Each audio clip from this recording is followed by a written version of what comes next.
Ibu, Bapak, Saudara-saudari yang kami kasihi, dan semua teman-teman hamba Tuhan yang kami kasihi dan yang kami rindukan, karena sudah sangat lama kita tidak bertemu, dan kami merasa sukacita pada hari ini kita semua bisa bertemu di dalam satu kebaktian yang dipimpin oleh Tuhan, dan sudah pasti di dalam kebaktian ini kami rindu. Hati kami sekali lagi mengadakan pembaruan, disegarkan kembali dengan pembaruan dan kesegaran. Kami dapat melayani dengan sukacita, melayani untuk bertumbuh dan berbuah. Maka pada saat ini hamba-Mu akan menyampaikan firman-Mu yang akan kami renungkan. Roh-Mu penuhi hamba-Mu. Biarlah hamba-Mu hanya sebagai alat saja untuk Dikau pakai. Dan semua yang mengikuti kebaktian ini, Tuhan Dikau juga penuhi mereka dengan Roh-Mu. Supaya dengan demikian kami semuanya bukan saja diberkati, tapi menjadi pembawa berkat, pemberi berkat. Tuhan, kami mohon dengan sangat, supaya itu semua tidak menjadi sia-sia, terhalang, maka kami butuh Tuhan, darah-Mu, darah Yesus Kristus menyuci kami untuk mewujudkan semuanya itu. Demi anak-Mu Yesus Kristus, kami berdoa. Ibu, Bapak, Saudara-saudari sekalian, pada kesempatan yang baik ini, kami akan sharing, kami akan membagikan firman Tuhan yang akan direnungkan bersama-sama pada pagi hari ini. Tema yang saya ambil pada pagi hari ini, kehendakan manusia dan kehendakan Tuhan. Tidak bisa kita pungkiri di dalam kehidupan kita, kita senantiasa berada di dalam perencanaan, merencanakan. Bukan saja setiap hari itu menjadi satu yang kita gumuli, bahkan bangun tidur sudah mulai merencanakan. Dan juga banyak sekali manusia-manusia pada malam hari ini tidak bisa tidur pada waktunya, karena terus lagi merencanakan dan merencanakan. Dan kalau kita mau melihat daripada segi Alkitab, segi Tuhan, segala sesuatu yang direncanakan oleh manusia itu boleh dibagi menjadi dua bagian besar. Satu adalah rencana yang dibuat oleh manusia. Satu adalah rencana, yaitu rencana daripada Tuhan yang biasanya di dalam gereja kita sebut adalah kehendakan Tuhan. Mungkin kalau saya mengatakan, rencana manusia itu pada umumnya adalah rencana yang jahat.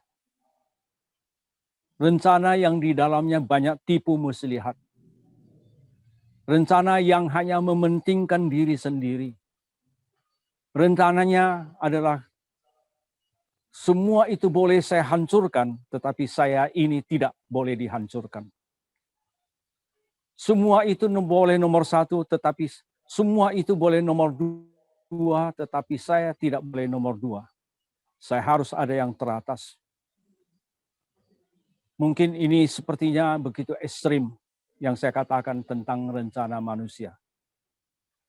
Inilah rencana manusia yang di luar Tuhan. Kita harus berani dan jujur mengakui segala sesuatu yang ada di luar tidak ada lagi yang baik. Kalau di luar Tuhan itu masih ada yang baik, Tuhan Yesus tidak usah datang. Tetapi sudah begitu kacau balau. Hidup di dalam kegelapan. Yang kita lihat adalah untuk kepentingan diri sendiri, kepentingan golongan, Semua boleh dilakukan, semua boleh dihalalkan. Yang penting saya bisa mencapai apa yang saya inginkan ataupun saya mewujudkan rencana saya. Bapak, Ibu, saudara-saudara sekalian, para hamba Tuhan yang saya kasihi. Cetak biru yang dibuat oleh manusia di dalam rencananya itu adalah cetak biru yang penuh dengan dosa. Cetak biru adalah untuk menghancurkan. Cetak biru yang pada akhirnya semuanya itu tidak ada yang terselamat ataupun tidak ada yang utuh.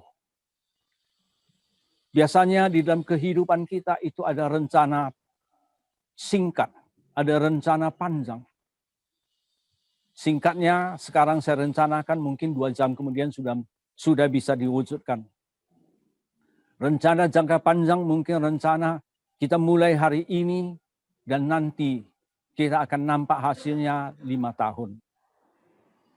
Sebenarnya kalau kita lihat di dalam gereja kita seharusnya juga ada rencana yang singkat, yang dalam waktu singkat bisa diwujudkan, tetapi ada juga rencana setelah konak itu, disitulah kita akan menyatakan berhasil atau tidak. Jikalau kita lihat kembali kepada perjanjian lama, itu terbukti bahwa rencana manusia di luar Tuhan adalah rencana yang sangat-sangat menghancurkan. Kita mengetahui rencana Tuhan di dalam perjanjian lama adalah bangsa Israel menjadi satu bangsa pengabar Injil.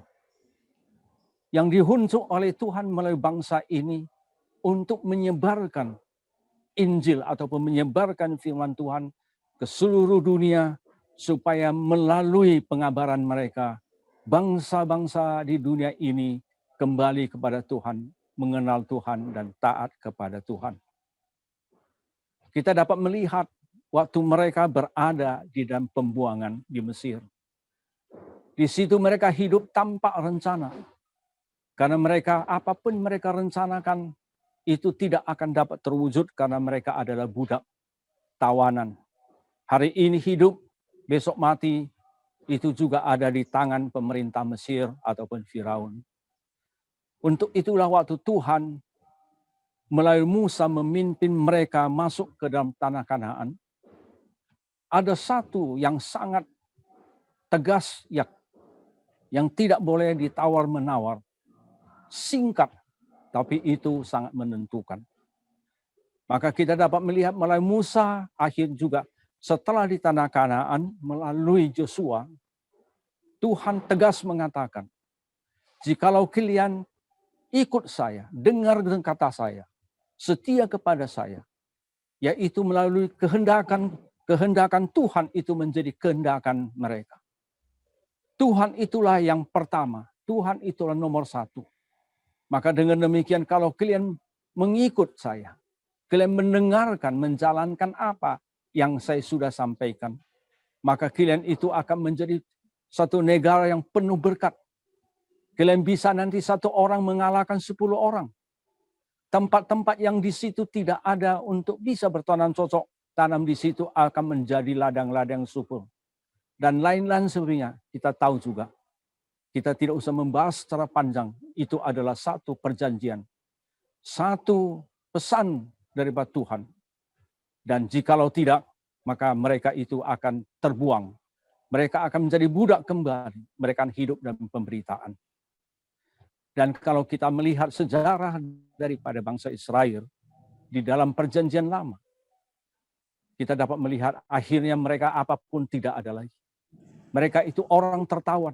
Tidak ada negara sendiri. Mereka itu cerai-berai. Hidup penuh dengan penderitaan. Kenapa? Seharusnya kalau kita lihat daripada bangsa Israel, mereka itu ada bangsa yang benar-benar luar biasa atau istimewa. Karena bangsa ini adalah manusia-manusia yang pintar-pintar, ulet, dan di berbagai bidang itu dapat membuktikan bahwa bangsa ini adalah bangsa yang seharusnya bisa menjadi pimpinan negara. Sekali lagi kita akan bertanya, kenapa bangsa yang begitu luar biasa itu mengalami satu nasib yang begitu menyedihkan? Bukan saja beratus-ratus tahun mereka itu tidak bernegara, cerai-berai. Mereka baru saja bisa merdeka kembali membuat negara sendiri, yaitu di tahun 1947. Ribuan tahun mereka itu terbuang. Kenapa? Di mana masalahnya? Mungkin kita bisa melihat banyak sekali masalah-masalahnya, tetapi marilah kita lihat di Mika pasal 2 ayat 1 sampai selanjutnya itu akan kita lihat bagaimana tentang Mika. Pasal 2 ayat 1 di sana mengatakan kepada kita, Mika pasal 2 ayat 1. Celakalah orang-orang yang merancang kejurnajaan dan yang merancangkan kejahatan di tempat tidurnya, yang melakukannya di waktu fajar, sebab hal itu adalah dalam kekuasaannya, yang apabila menginginkan ladang-ladang, mereka merampasnya, dan rumah-rumah mereka menyerobotnya, yang menindas orang dengan rumahnya, manusia dengan milik pusakanya. Ayat yang ketiga, sebab itu beginilah firman Tuhan, sesungguhnya aku merancang malapetaka terhadap kaum ini, dan kamu tidak dapat menghindarkan lehermu daripadanya. Kamu tidak dapat lagi berjalan angkuh, sebab waktu itu adalah lecehkan, mencelakakan. Pada hari itu orang akan melontarkan sirian tentang kamu, dan akan memperdengarkan suatu ratapan, dan akan berkata, kita telah dihancurkan. Bagian warisan bangsaku telah diukur dengan tali, dan tidak ada orang yang mengembalikannya. Ladang-ladang kita dibagikan kepada orang-orang yang menawan kita. Sebab itu tidak ada bagianmu orang yang melontarkan tali dengan undian di dalam Tuhan.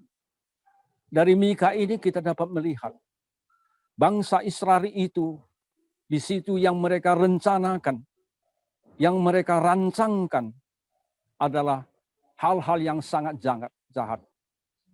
Di situ, di dalam rencana perancangan mereka itu, rebut, rampok, hancur, membunuh, melenyapkan, kalau dengan kata sekarang ini diamankan.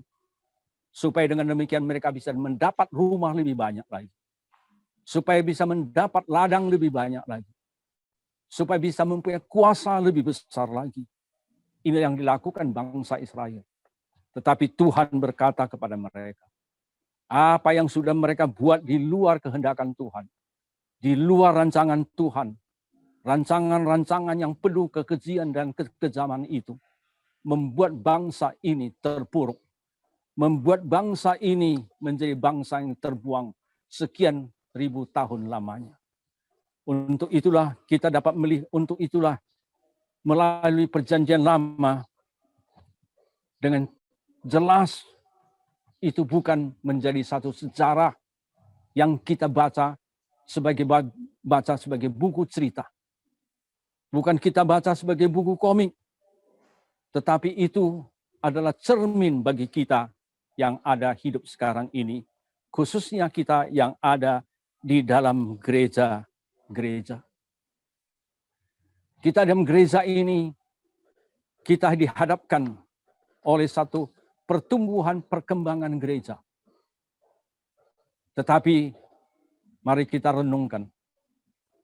Pertumbuhan dan pengembangan gereja menurut rencana manusia, atau pertumbuhan dan pengembangan gereja itu menurut rancangan Tuhan. Bisa saja gereja-gereja bertumbuh, bisa saja kita lihat di dalam gereja itu terus berkembang, tetapi kalau kita perhatikan dengan seksama, mungkin gereja ini sudah gereja yang duniawi sekali. Gereja ini didirikan dan dirancangkan oleh orang-orang yang di dalamnya mempunyai kepentingan diri sendiri. Saya ambil contoh. Mari kita rencanakan gereja ini bertumbuh dengan luar biasa. Tetapi jikalau engkau enggak memilih saya menjadi majelis, menjadi ketua majelis, saya tidak akan setujui. Itu adalah rancangannya sendiri. Rencana manusia. Kalau sudah begitu kita bayangkan kalau dia sudah menjadi majelis. Ketua majelis. Memang itu bisa bertumbuh dengan segala sesuatu yang ada pada dia. Tapi bayangkan pertumbuhan yang bagaimanapun, kalau itu di luar Tuhan, satu hari pasti hancur. Kita sudah dapat melihat dalam gereja banyak orang yang mempermainkan Tuhan. Rancangan Tuhan diubah menjadi rancangan mereka sendiri. Menurut mereka itu yang terbaik, begitu gagah, begitu menyenangkan, menjadi orang yang terhormat, tertinggi, orang yang menentukan segala sesuatu dalam gereja. Hamba-hamba Tuhan yang pindah, hamba-hamba Tuhan yang mutasi itu tidak ditentukan oleh prestasi, ditentukan oleh rancangan Tuhan, tetapi menurut kehendakan karena kuasa sudah ada pada mereka. Mereka merancangkan untuk kepentingan sendiri, sudah pasti yang menyinggung, yang mau coba merobek kepentingan diri sendiri mereka itu, mereka akan terlebih dahulu dihancurkan. Untuk itulah Ibu Bapa kita dapat melihat di dalam rancangan manusia itu, mereka selalu yang mereka incar. Dalam cetak biru mereka itu, mereka selalu coba merancangkan daripada soal uang. Kalau sekarang uang saya ini sekian juta, tetapi dengan rancangan yang saya lakukan, yang sekian juta ini saya berikan, maka setelah saya mendapatkan apa yang saya inginkan, yang sekian juta itu akan menjadi sekian M. Maka untuk itu rancangkan dengan uang supaya mendapatkan lebih banyak uang lagi. Karena menurut mereka uang itu bisa berbuat segala sesuatu itu. Ada pepatah Tionghoa mengatakan, bahkan setan pun kalau kita ada uang kita bisa memerintahkan dia untuk melakukan segala sesuatu. Dan ini benar, saya itu tumbuh lahir di Tanah Karo. Dulunya 30-40 tahun yang lalu, itu ada orang yang memelihara begu ganjang. Maka begu ganjang itu bisa disuruh untuk membunuh untuk itu semua. Maka waktu dia memilih begu ganjang itu, dia punya uang, dia punya segala sesuatu yang dibutuhkan oleh setan itu, maka setan itu dapat disuruh. Ibu, bapak, saudara, saudari sekalian. Di dalam gereja itu, kalau itu rancangan manusia, rancangan untuk diri sendiri, rancangan untuk mendapatkan uang. Ingatlah, uang itu kalau sudah disalahgunakan, maka uang itu akan setan yang menghancurkan kita bersama-sama. Demikian juga kita dapat melihat, kita sering dapat melihat, merancangkan supaya saya menjadi orang yang paling berkuasa, paling menentukan. Dan itulah yang menurut dia, yang paling menyenangkan, yang mendatangkan sukacita pada dia, itulah cita-citanya. Dan itu menjadi satu godaan yang begitu besar di dalam gereja metodis kita yang ada di Indonesia itu. Saya sering mendengar, bisop itu wewenangnya itu tidak terbatas. Bisop itu wewenangnya itu menentukan segala sesuatu. Daripada guru Injil sampai kepada perhubungan luar. Sebenarnya kalau kita melihat disiplin, sebenarnya bukan begitu. Tapi kenyataan dalam kehidupan kita. Betapa banyak orang, karena saya sudah mengalami berapa pergantian bisop. Berapa banyak orang yang menurut kita, mereka sudah melayani dengan baik, pertumbuhan, tiba-tiba harus meninggalkan tempat pelayanan. Dengan alasan di metodis setiap tahun, pendeta hamba Tuhan harus dipindahkan. Itu tidak benar. Tetapi itulah dipakai menjadi satu senjata. Itulah di dalam rencana mereka untuk mengatur kuasa mereka. Itu sangat menyedihkan. Kita dapat lihat. Di gereja kita ini tidak ada satu orang pun yang berkuasa. Di gereja kita ini semua adalah hamba-hamba Tuhan. Anak-anak Tuhan. Di gereja kita ini hanya ada satu rancangan. Rancangan Tuhan. Kehendakan Tuhan. Sudah pasti dengan demikian di dalam kehendakan Tuhan itu, menurut apa teladan daripada Yesus Kristus, kita ini hamba-hamba Tuhan dengan kedudukan-kedudukan yang khusus itu harus berlutut menyuci kaki teman-teman kita, membagi dengan duduk di satu kursi singgasana yang dengan perintah menentukan segala sesuatu menurut kehendakannya. Inilah yang kita dapat menghancurkan. Itulah rancangan manusia. Rancangan manusia untuk dirinya sendiri. Ibu, bapak, saudara-saudara sekalian. Betapa menjadikannya kalau kita punya pimpinan, apakah dia DS ataupun dia bishop, ataupun siapa dia, naik mobil yang paling mewah sampai ke kampung sana. Tetapi jemaat kita di kampung, sepeda pun tidak ada. Sepeda motor pun kalau itu tidak disorong, tidak mau jalan. Saya rasa itu bukan rancangan Tuhan. Kita harus kembali kepada rancangan Tuhan. Bahwa gereja kita ini yang menentukan kita adalah gereja. Dan Yesus Kristus itu adalah contoh kita. Dia datang untuk menanggung penderitaan orang. Bahkan untuk kita semuanya ini, dia disalibkan. Ibu, bapak, saudara-saudara sekalian. Kalau kita punya gereja ini, ada gereja di rancangan, mengikuti rancangan Tuhan. Kehendakan Tuhan yang kita ikuti. Saya berkata tegas dan tidak enak didengar. Ibu, bapak, saudara-saudara. Kalau kita ikut rancangan Tuhan, siap. Di dalam rancangan Tuhan itu kita sudah siap untuk disalibkan. Di dalam rancangan Tuhan itu sudah kita siap memikul salib dan disalibkan. Betapa banyak hamba-hamba Tuhan yang mengikuti rancangan Tuhan, mereka itu disalibkan. Terpuji syukur Tuhan. Di dalam salib itulah tumbuh benih-benih yang baru. Tumbuh generasi yang baru yang di dalamnya itu adalah berdasarkan kasih yang ada di atas salib itu. Untuk itu, ibu, bapak, saudara-saudara sekalian yang saya kasihi dan teman-teman sekalian yang saya kasihi. Kita sekarang ini sudah dekat, menurut saya sudah dekat sekali, yaitu Konak akan datang.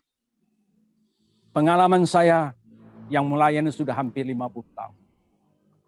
Setiap Konak sudah dekat, maka gereja sudah mulai lagi itu ada gejolak-gejolak ataupun kita katakan satu yang tidak biasa. Mulailah coba bagaimana merencanakan saya ini bagaimana bisa menjadi bishop. Bagaimana merencanakan supaya orang-orang yang nanti menjadi saingan saya dan bishop itu bisa saya jatuhkan. Jatuhkan dengan rencana manusia, rancangan manusia. Untuk menjatuhkan seseorang itu kalau perlu disiplin itu ditutup. Menjatuhkan seseorang itu perlu itu dia disingkirkan ke tempat yang terpencil supaya dia tidak tahan hidup lagi. Supaya saya bisa mencapai apa yang saya mau capai, yaitu rancangan saya menjadi bishop. Dan yang kita dapat melihat, di dalam Konak kita harus jujur. Hanya ada satu topik kita pergi Konak dengan dana yang begitu luar biasa. Yaitu memilih jagoan kita. Supaya itu bisa menjadi bishop. Setelah selesai pilih, sudah semua selesai. Apakah itu nanti itu rencana 4 tahun, 5 tahun kemudian? Keputusan Konak untuk ini, untuk itu tidak penting lagi. Sering saya lihat di Konak, setelah siap pilih bishop. Sebelum pilih bishop yang datang hadir di dalam rapat konferensi itu, penuh sesak. Peninjau-peninjau datang penuh sesak.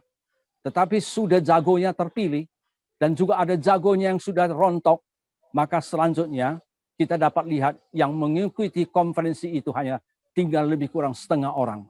Itu tidak penting lagi. Pentingnya jagoan saya sudah jadi bishop. Tetapi kita dapat melihat, jujur, mungkin saya mengatakan ini tidak enak didengar dan untuk itu minta maaf. Gereja kita sudah hampir 100 tahun dan mungkin sudah lewat 100 tahun. Seharusnya itu tambah lama, tambah bertumbuh. Bukan saja kita gereja ini menjadi berkat di dalam gereja sendiri, Tetapi sudah waktunya ini. Kita berkat yang ada pada kita ini sudah tersebar. Sudah diulurkan, dialirkan pada bangsa Indonesia. Tetapi kenyataan pada saat ini, saya tidak usah panjang lebar lagi kata kalian. Asal memberikan gereja metodis pada saat ini, kita sedih. Kita hancur. 100 tahun itu bukan saja tidak bertumbuh, tetapi kita tertawan. Tertawan sebagai bangsa Israel. Bagaimana dengan generasi kita? Bagaimana dengan pengurus kita? Sedih, saya berair mata, saya selalu menangis. Saya membayangkan generasi kita yang muda-muda, generasi penerus kita, sudah dihancurkan oleh rancangan-rancangan manusia. Yang bagi mereka itu hanya untuk mementingkan diri sendiri. Ibu, bapak, saudara-saudara sekalian, bertobatlah kita semua untuk disucikan hati kita, untuk dimurnikan hati kita. Kita masuk dalam konak, jangan ada jagoan kita yang adalah pimpinan Tuhan. Untuk kita perlu sebelum konak itu bukan ke sana ke sini untuk menarik suara, mencari dukungan. Ke sana ke sini jual semua rancangan-rancangan kita. Tidak perlu. Menurut saya sekarang yang paling penting hanya tinggal berapa bulan lagi. Pertama sekali mari, saya nggak berani mengatakan. Mungkin di tengah-tengah kita ada orang-orang yang suci. Tetapi saya berkata kepada mereka-mereka yang dalam selalu hidup rancangan manusia dan menikmati rancangan manusia untuk pribadi itu. Bertobatlah. Sekaranglah. Minta Tuhan menyucikan semua dosa kita. Berdoalah kita. Berdoalah kita bersama-sama minta ampun kepada Tuhan. Supaya dengan demikian sebelum konak itu sampai waktunya, kita sudah disucikan Tuhan. Kita sudah bisa masuk ke dalam rancangan Tuhan. Karena rancangan Tuhan itu tidak mungkin dicampur dengan dosa. Rancangan Tuhan itu tidak mungkin itu dibaur dengan semua yang busuk, yang jahat. Rancangan Tuhan itu murni, semurni-murninya adalah yang bersih, yang suci. Dan kita mau bersyukur. Yesus Kristus memberikan kepada kita kemampuan itu. Tetapi jikalau kita tidak mau, kita lihatlah untuk selanjutnya bagaimana. Sekalian, hamba-hamba Tuhan yang saya kasihi, ini waktu yang sangat menentukan bagi kita. Ini waktu adalah bagaimana sekali lagi kita kembali kepada Tuhan, mengikuti rancangan Tuhan. Saudara-saudari sekalian, bapak-bapak sekalian, teman sekalian saya. Di Yohanes pasal 15, Yesus mengatakan saya adalah pohon anggur itu. Di situ ada sama-sama digunting. Carang yang tidak berbuah lagi digunting. Carang yang berbuah juga digunting. Tetapi carang yang berbuah, yang tidak berbuah itu digunting, terlepas daripada pohon dan kering, dan itu dimasukkan untuk dibakar. Ibu, bapak, saudara sekalian, teman-teman sekalian saya yang kasih. Jangan sampai kita ini menjadi carang yang digunting, buang daripada pohonnya, dan dibakar sebagai sampah. Tetapi marilah kita beranikan diri, karena kita ikut rancangan Tuhan. Kita tetap digunting. Digunting untuk kita berbuah. Kita mengetahui pohon anggur itu, carang-carang yang sehat, yang berbuah itu selalu digunting. Dengan perkataan lain, disiangi. Supaya itu tidak ada lagi hama-hamanya. Itu murni. Dan biar carang itu yang sebelumnya itu, dia bisa menghasilkan seuntai anggur yang indah, tetapi selalu digunting sekarang carang itu menghasilkan 5 untai, 100 untai buah yang begitu luar biasa. Ibu, bapak, saudara sekalian, konak kita sudah di depan kita. Tuhan akan gunting.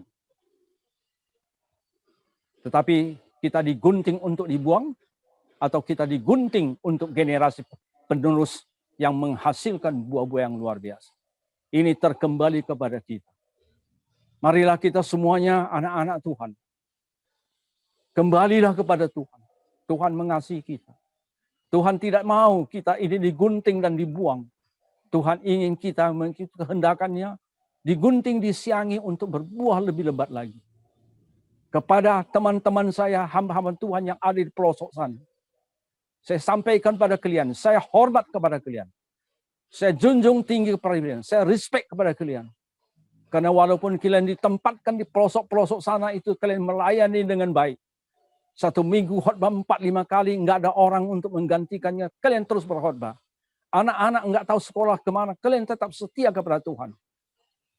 Teman-teman sekalian yang di pelosok-pelosok sana, tolonglah. Jangan tergoda mengikuti rancangan manusia di konak ini. Lebih baik engkau tidak mengikut konak daripada ikut rancangan manusia dan engkau dihancurkan. Tolong teman-teman saya yang ada di pelosok-pelosok. Karena sebagian besar masih boleh katakan adalah murid-murid saya. Selalu saya membayangkan kalian itu, hati saya itu merasakan pilu sekali. Seharusnya sukacita saya. Seharusnya bersorak-sorak saya.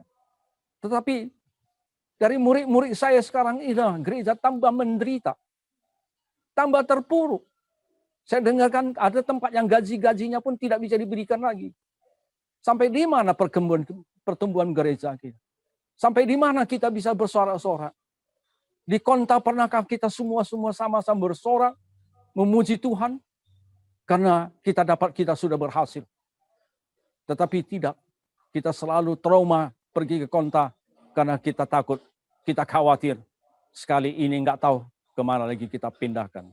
Ingat DSDS. Semua hamba Tuhan itu nasibnya bukan di ujung penamu. Ingat Bishop. Gereja ini nasibnya bukan di ujung penamu. Itu ada di tangan Tuhan. Jangan cocok main. Tuhan tidak bisa dipermainkan. Saya berkata dengan tegas dan penuh dengan kepiluan. Karena melihat gereja kita terus tidak ada pertumbuhan. Sekali lagi, teman-teman saya, bahkan boleh saya katakan, anak-anak saya yang pernah sama-sama di ITA, dipersatukan kembali lagi lah. Buanglah semua itu, egois-egois yang menjadi kelompok sana dan kelompok sini. Buang semuanya itu.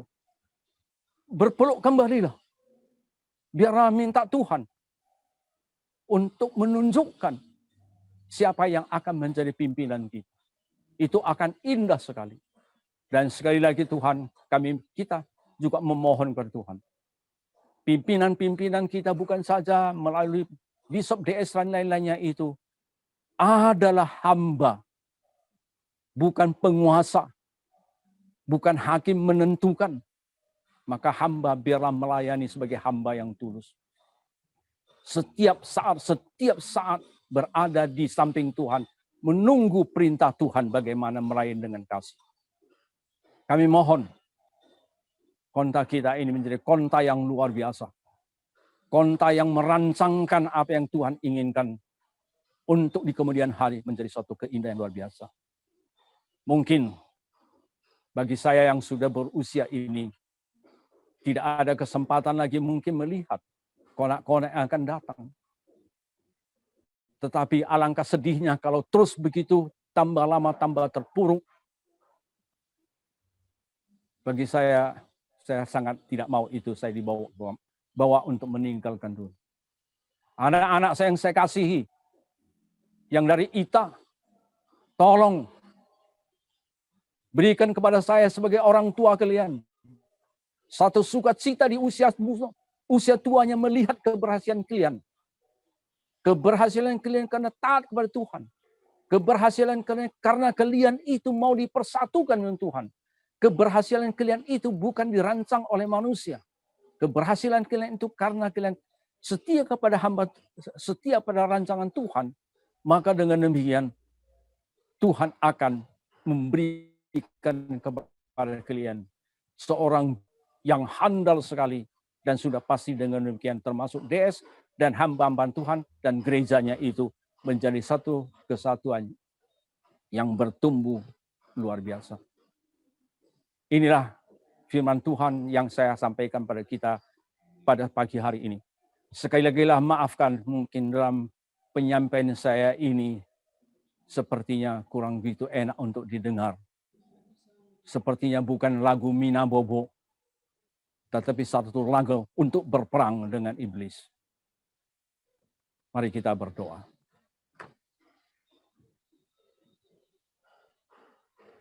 Tuhan, kasihanilah gerejamu, Gereja Metodis Indonesia. Seharusnya kami bangga dengan gereja kami yang berbagai etnis. Sebagian kami bangga dengan gereja kami yang dari awalnya kami dapat lihat itu adalah satu tanda-tanda pertumbuhan. Tapi sekarang ini begitu banyak carang-carang yang sudah tidak berbuah lagi. Carang-carang yang menuju kelayuan. Carang-carang yang sudah terkontaminasi. Yang membuat carang-carang yang lain juga dalam keadaan krisis. Tuhan, tolong keadaan gitu jangan teruskan, Tuhan. Kami tidak sanggup, Tuhan.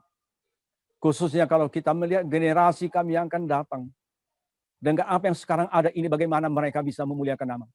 Bagaimana mereka bisa sukacita, Tuhan, karena mereka berada di dalam rancangan manusia yang tambah lama tambah terpuruk. Tuhan, kuatkan anak-anak-mu semuanya itu setia mengikuti-Mu. Tuhan, kami juga mohon kepadamu, tolonglah Tuhan. Konak sekali ini, jangan lagi rancangan manusia itu menjadi kenyataan. Tapi rancangan-Mu lah, kehendakan-Mu lah yang menjadi kenyataan. Kami mohon ampun Tuhan, sucikan kami. Supaya itu kami dapat lihat dan menjadi kenyataan. Tuhan, kami ikut rindu dan pelayan kami menikmati buah-buah yang hasil pelayan kami. Berlompat-lompat menyanyi, menyampaikan sukacita kami. Bukan tertunduk air mata, kepiluan, kehancuran hati. Jangan itu teruskan Tuhan, kami tidak sanggup lagi. Kami mohon Tuhan, tolong Tuhan. Demi anak-Mu Yesus Kristus kami berdoa. Amin. Terima kasih.